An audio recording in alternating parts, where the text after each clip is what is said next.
السلام علیکم ورحمۃ اللہ وبرکاتہ۔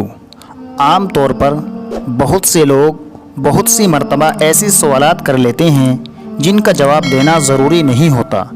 بہت سے لوگ یہ معلوم کرتے ہیں کہ عرش افضل ہے یا حضور صلی اللہ علیہ وسلم کا روضہ مبارک، حضرت خضر علیہ السلام زندہ ہیں یا وفات پا گئے، حضرت یوسف علیہ السلام کا نکاح ہوا تھا یا نہیں، اصحاب کہف کی صحیح تعداد کیا ہے، 8 یا 7، آپ صلی اللہ علیہ وسلم کے والدین مومن تھے یا نہیں، حضور صلی اللہ علیہ وسلم کے فضلات طاہر ہیں یا نہیں۔ عام طور پر ایسے سوالات صرف بحث و مباحثہ کے لیے کیے جاتے ہیں، جن کے جوابات کے معلوم ہونے پر ایمان اور عمل کا کوئی بھی مسئلہ موقوف نہیں ہے۔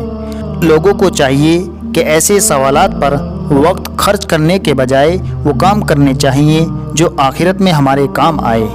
حضور صلی اللہ علیہ وسلم کا فرمان ہے، من حسن اسلام المرء ترکہ ما لا یعنیہ، کہ اسلام کی خوبیوں میں سے ایک خوبی یہ ہے کہ لایعنی اور فضول سوالات سے اور فضول باتوں سے بچا جائے۔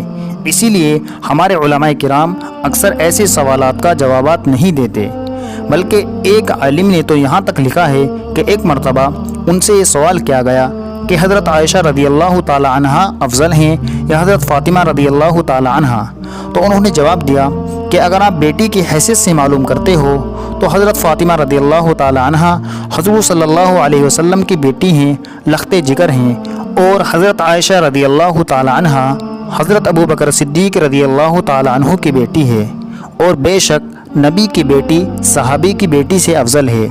لیکن اگر آپ یہ سوال بیوی کی حیثیت سے معلوم کرتے ہو تو حضرت فاطمہ رضی اللہ تعالی عنہا حضرت علی رضی اللہ تعالی عنہ کی زوجہ ہیں، اور حضرت عائشہ رضی اللہ تعالی عنہا حضور صلی اللہ تعالی علیہ وسلم کی زوجہ ہیں، اور بے شک نبی کی زوجہ صحابی کی زوجہ سے افضل ہے۔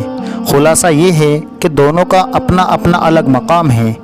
اسی طرح حضرت ابو بکر اور حضرت علی دونوں کا اپنا اپنا الگ مقام ہے۔ ہمیں صرف صحابہ کرام کے اتباع کا حکم دیا گیا ہے۔ واقعی ان عالم نے کتنا خوبصورت جواب دیا۔ اسی لیے ہمیں چاہیے کہ ہم ایسے سوالات کے چکر میں نہ پڑے کہ جن کے اوپر ہمارے ایمان اور عمل کا کوئی بھی مسئلہ موقوف نہ ہو۔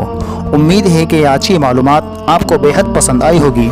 مزید اسلامک معلومات کے لیے ہمارے یوٹیوب چینل کو سپورٹ کیجیے، سبسکرائب کیجیے۔